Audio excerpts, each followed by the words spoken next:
વાલિયા તાલુકામાં શેરડીની ખેતી મોટા પાયે કરવામાં આવે છે, જેના પગલે શિકાર સહેલાઈથી મળી જતા હોવાથી દીપડાઓએ તાલુકાના શેરડીના ખેતરોને પોતાના આશ્રયનું સ્થાન બનાવ્યા છે।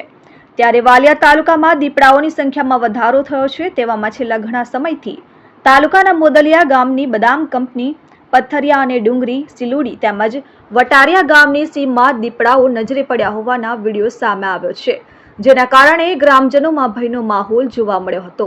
ગત તારીખ 26મી મેના રોજ મોદલિયા ગામની બદામ કંપની પાસેથી કદાવર દીપડો પાંજરે પુરાયો હતો, જ્યારે પથ્થરિયા ગામની સીમમાં દીપડો દેખાતા વાલિયા વન વિભાગ આરએફઓ મહિપાલસિંહ ગોહિલે જાણ કરાતા આરએફઓના માર્ગદર્શન હેઠળ તેઓની ટીમોએ મારણ સાથે ગામ પાસે પાંજરા ગોઠવ્યા હતા, જે પાંજરામાં શિકાર માટે આવેલા 2 વર્ષનો નર દીપડો પાંજરે પુરાયો હતો।